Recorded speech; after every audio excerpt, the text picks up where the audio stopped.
There we go. In 2000, a handwritten note was discovered at the bottom of the ocean up in the Arctic Circle, and it revealed this absolutely horrifying true story. But before we get into that story, if you're a fan of the strange, dark, and mysterious delivered in story format, then you come to the right place because that's all we do, and we upload once or twice every week. So if that's of interest to you, please invite the like button to go on a long bike ride with you. This is but make about to sure get wild. before you step Have you guys off, seen this you one? replace the water in their water bottles with hot dog water. Also, please subscribe to our channel and turn on all notifications so you don't miss any of our weekly uploads. All right, let's get into today's story.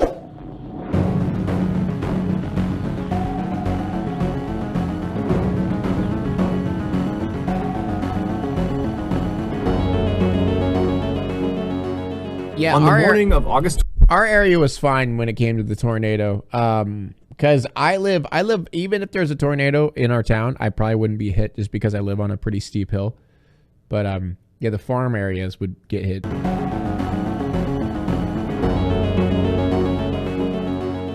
On the morning of August 12th, 2000, 33 of Russia's best naval warships stopped inside of a particular section of the Barents Sea. The Barents Sea is this 800-mile stretch of freezing water up in the Arctic Circle just northwest of Russia, and these 33 ships were in this stretch of water for this huge military training exercise. Basically, they were going to run through some war game scenarios where, for example, one ship would pretend to be an enemy combatant, and the other ships would work on locking onto that ship and firing at them. But of course, they wouldn't use real missiles or torpedoes. They would use duds that didn't actually explode. And so around 9 a.m., the man who was in charge of this entire operation, his name was Admiral Popov, and he was actually on board one of these 33 ships. He authorized one of the submarines that was out there to shoot 2 of their dummy torpedoes at a target, an enemy combatant, which was actually just one of the other ships.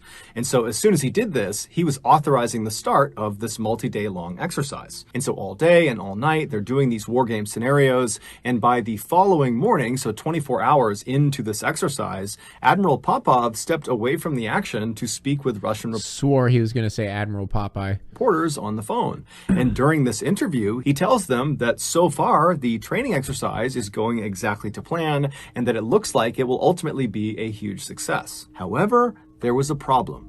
At the same time, Admiral Popov is giving his remarks to the reporters about how well this exercise is going, the family members of some of the crews that were out there as part of this exercise, they heard a rumor that the exercise was not going to plan, that in fact, something bad had happened to one of the ships. But none of the family members had any more information beyond that. It's just a rumor? How do you spread a rumor like that if they're on a ship?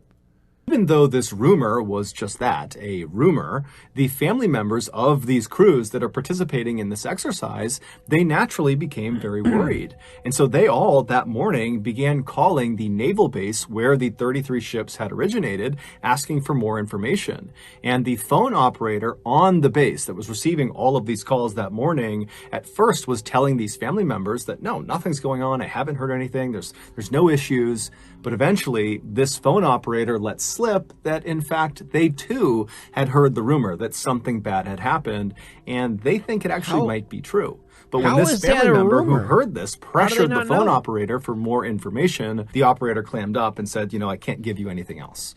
And so at that point, the family member hung up the phone and called the media and told them what was going on. And the media, as soon as they had the story, they went right to Admiral Popov and they said, hey, can you address this rumor? And he didn't. He did not respond to any of the media's inquiries. And in a weird thank you whole lot in 99 for the 3 months way, that was kind of reassuring to the family members of these crews, because they're thinking, if Admiral Popov is just kind of ignoring this rumor and he's staying out there out on the Barents Sea still conducting this exercise, then certainly nothing bad could have happened, right? And so for the rest of that day, Sunday, the family members of these crews and the media just kind of did nothing because there wasn't anything else to do besides wait to see if there was any new news coming out of this exercise. And the following day, on Monday the 14th, so 48 hours after the start of this training exercise, I always got a bad feeling about this. Russian officials would go on TV and they would address the rumor by saying, well,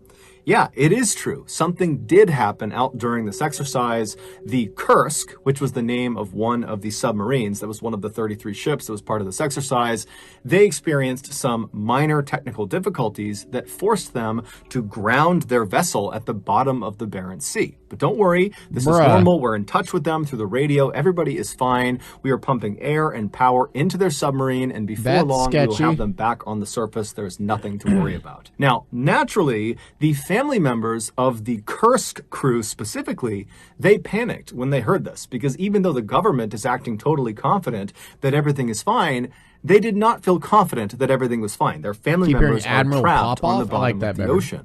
But at the same time, they remembered the Kursk, the actual submarine, was a very special and very safe submarine. The Kursk was quite literally Russia's best ship. They had spared no expense on it. It was extremely expensive, and it was massive. It was bigger than 2 football fields put together, and it was constructed out of this very specialized, highly reinforced steel that allowed it to take a direct hit from a torpedo and just keep on going, no problem. It was also outfitted on the inside with all the latest and greatest technology. And so if you were going to be stuck at the bottom of the ocean inside of a submarine, you would want to be stuck inside of the Kursk. And so the families took solace in that. But over the next couple of days, despite the government reassuring everybody in the news that everything was fine, it's totally minor, we're going to have the Kursk up in no time, despite all that, the Kursk still had not been raised to the surface, and the government was not giving the families or the media any new information. So in this kind of void of no real information, the families began to panic and the media began to speculate. Did the Kursk really suffer from minor technical difficulties like the government was saying, or was this something more serious? This question would be answered on August 21st, so 9 days after this training exercise had begun, when a Norwegian dive team, they were out there to assist in the recovery effort, they were able to dive down to the Kursk, and they actually got inside of the submarine through an escape hatch. An escape hatch is like this watertight closet that kind of sits on the outside of the submarine, and it allows people to go in and out of the submarine without flooding it. And once these Norwegian divers got inside of the Kursk and had a look around, they were totally shocked at what they saw. While the exact details of what happened inside the Kursk are still debated today, and probably will be for some time, there is one aspect of the story that is more or less universally accepted, and that is what happened inside of compartment number 9. The Kursk was divided into 9 watertight segments called compartments. Number 1 was at the front of the submarine, and then it went 2, 3, 4, all the way down to 9 in the very back. I know what's going on. And the reason we know what happened inside of compartment number 9 is because a 27-year-old Kursk crew member, Dmitry told us. Dmitry was born into a family of submariners. His father was a submariner, and his father's father was a submariner. And Dmitry idolized them, and so growing up, that was all he ever wanted to be. And in the late 1990s, his dream would become a reality when he commissioned as a naval officer in the Russian Navy and was given orders to serve on board the Kursk. 4 months before this training exercise out in the Barents Sea, Dmitry met and very quickly married a high school teacher named Olga. And right after their wedding, one of the first things he did is he brought her on board the Kursk for a tour. And Olga brought along a video camera and filmed her tour through the ship. And on this video, Dmitry is all smiles. He is so happy to be leading her around the ship and introducing her to people and showing her all the cramped spaces on board the submarine. It's really obvious that Dmitry was so proud of his job. Not only of his job, but also just so proud to be sharing this part of his life with his wife. Fast forward to August 12th, 2000, and Dmitry, along with 117 other crew members on board the Kursk, had just arrived at their designated section in the Barents Sea for this training exercise. For Dmitry. I mean, the title of this is "This Man is About to Live a Nightmare." The captain of the Kursk came over the radio and he told Admiral Popov, who was not on the Kursk, he was on a separate ship. He told the admiral that the Kursk was about to fire their 2 dummy torpedoes. After this call was made, the men in the first compartment compartment of the Kursk. So at the very front of the Kursk, this is where all the torpedoes, both fake and real, are stored. They began loading these 2 dummy torpedoes. Meanwhile, Dmitry was all the way back in the 7th compartment, the engine room. That was where he was stationed. He was actually in charge of everybody who worked in the 7th compartment.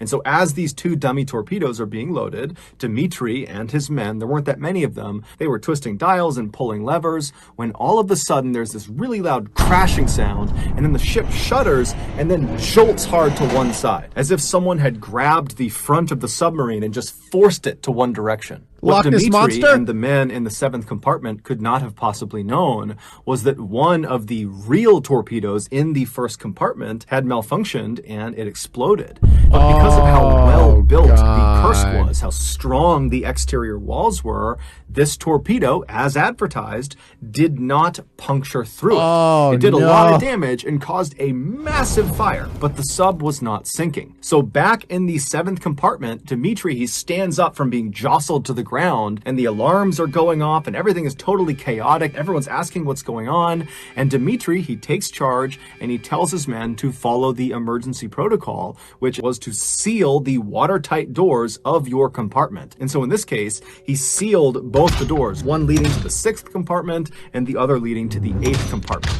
There's a lot of reasons for why they do this, but in essence, if there's a leak somewhere in the submarine, by sealing off your compartment, you protect yourself from being flooded. As Dmitry and his men are sealing these 2 doors, they would have begun to see and smell smoke as it came in through the ventilation ducts, because there was now this uncontrolled fire raging at the front of the submarine. They also would have felt the submarine suddenly pitch upward at a very steep angle as the captain of the Kursk desperately tried to surface.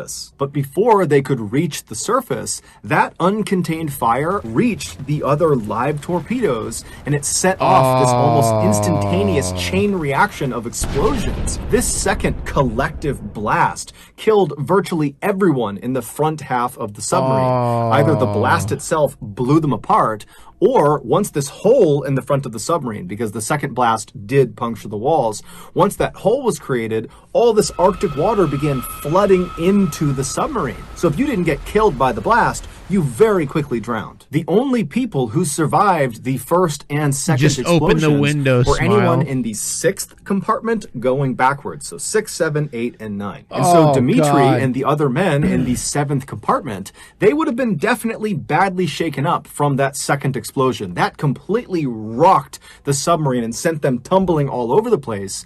But they would have been very alive and very aware of the terrible situation they were in. And so I would imagine that Dmitry and the others tried to grab onto any of the piping or anything they could as the submarine, because the control tower has been destroyed, just angled straight down and began careening downward. At 11:32 a.m., just 4 minutes after that initial explosion, the Kursk slammed nose first into the ocean floor 350 feet below the surface, and the back half of the Kursk came down to rest. We don't know exactly what happened on board the Kursk for those first 2 hours after they hit the ocean floor. What we do know is they had power, so there was light inside of the submarine. Also, the air purifiers were still working, so despite the chemicals and smoke that was in the air, it was relatively easy to breathe. During those first 2 hours, we also know that at some point, Dmitry and the other men in his compartment must have heard banging coming from the 6th compartment, because remember, they had sealed off the doors both to the 8th and the 6th compartment. And so Dmitry decided to break emergency protocol,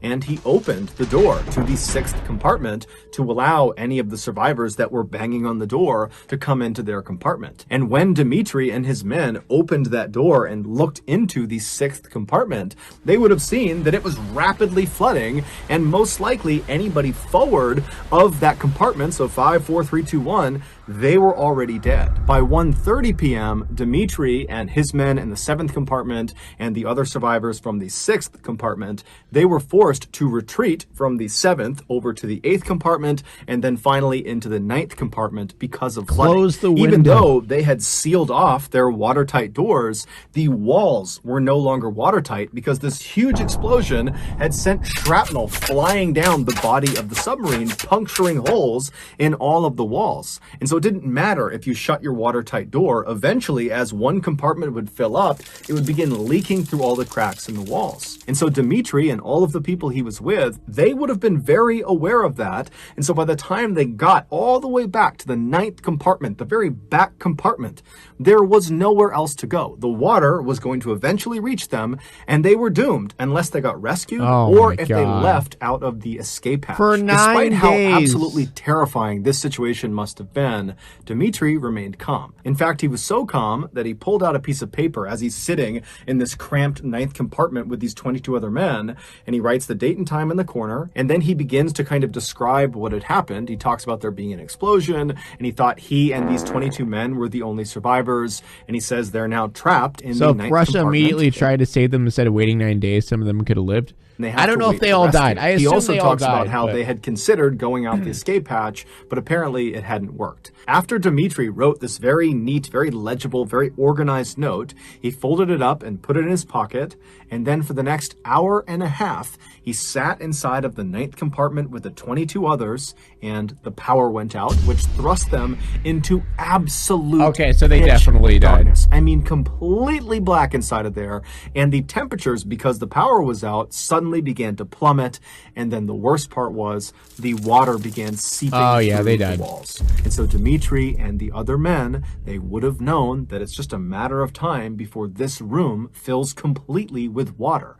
And is there a movie about this? I don't think so. With the water rising all around them, Dmitry pulls that paper back out of his pocket and he adds to the note. And this time, his handwriting is barely legible. And it's because he's probably suffering from hypothermia, so he's shaking. He can't see what he's writing. In fact, he writes the words, "I'm writing blind," to indicate it's totally dark in the room. And in this second note he leaves on this piece of paper, which was dated and time-stamped an hour and a half after the first one, Dmitry indicates that he does not think he's going to survive. It's very clear none of them think they're going to survive. Then, with the remaining space on this piece of paper, Dmitry writes this very loving and very thoughtful message to his wife and his family saying goodbye. And then his final words on this note. Oh, it is 2019. Is this it? Command priority com, I need to speak to the captain. This is the captain. Sir, our test torpedo's angry. 142 degrees and rising. 148. 148. Request permission to fire prior to authorized window. We're not in position. Permission denied. Wow. Say your prayers. I'm not a religious man.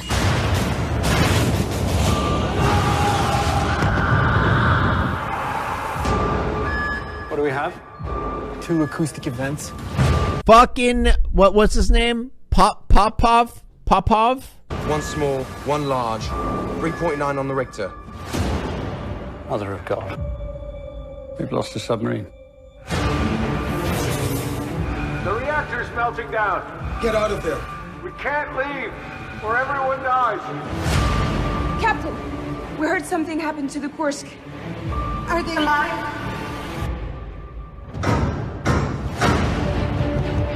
We have the equipment to bring those men to the surface. If your help is needed, we will let you know. Need to let them know we're alive. Then we evaluate our escape options. Does everyone understand that? Yes, sir! Admiral, okay. This are is a they little injured? bit.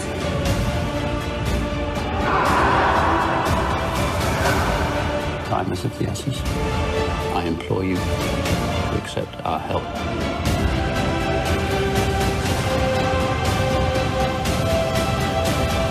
They will try again. Trust me, they will. But they all die, right? Right? Our regards to everybody, no need to despair, Kolesnikov. After he wrote this second message on this note, he folded the paper up, put it in his breast pocket, and then in total darkness, listening to the sound of water rushing into the room, he and the other 22 damned souls prepared to die. We don't know how long Dmitry... So companies offered to help before, and Russia was like, LOL, if we need help, we'll let you know. It sounds like Russia. The other 22 that men does sound like Russia. survived in compartment 9, but experts say the entire Kursk submarine was completely flooded 8 hours after the initial explosion. One of the most heartbreaking aspects of this case is that Dmitry and these 22 other men could have potentially been saved if the Russian response was a little bit more urgent and coordinated. Then 9 days. Despite 2 of these ships, including the ship that Admiral Popov was on, hearing and feeling the second explosion that the Kursk experienced, nothing was done about it. It was reported, but no one really did anything. And then when no one could get in touch with the Kursk after they had said they were going to fire those 2 dummy torpedoes, everybody else, all the other ships, Admiral Popov, they all just said, you know what, I'm sure it's just their radios and they're fine and they'll be in touch soon. And so it wasn't until later that evening when the Russian Navy even figured out there was a major problem with the Kursk, that the Kursk has vanished. And then it would be several hours before they even got a rescue submersible in the water down to the Kursk.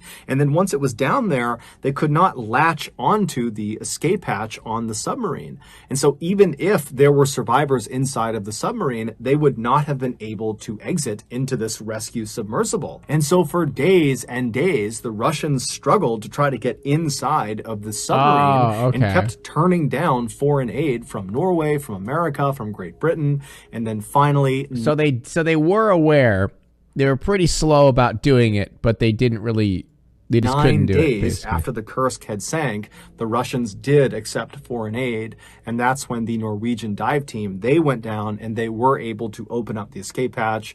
And when they went inside the submarine, they saw it was completely flooded. There were bodies floating everywhere, and that's when ultimately Dmitry's body was found, and they found that note. How did one of the explosives go off? It was a malfunctioned torpedo, and from what the movie said, and I assume it's pretty accurate, is they were asking the dude, hey, can we fire this off preemptively because it looks like this thing is malfunctioning and we need to get it out of here. And he's like, no, you're good. Tucked in his breast pocket. Russia would go on to award the entire crew of the Kursk with the Order of Courage, which is a very significant military award. And the families of the crew of the Kursk were given 10 years salary each. They were also given free housing in any Russian city, and their children would all have their college education paid for. So that's going to do it, guys. If you found the secret in today's episode... That'll bring him back. Nuclear payload melting down? Now UI. Yeah. Yes, give the dead people a reward. Yes, that'll make everything better. Now it's time to walk away. I hope you enjoyed your stay. Did you laugh or cry or maybe subscribe? I'll thank you either way. You know I will miss you. I hope you return. Tell your friend or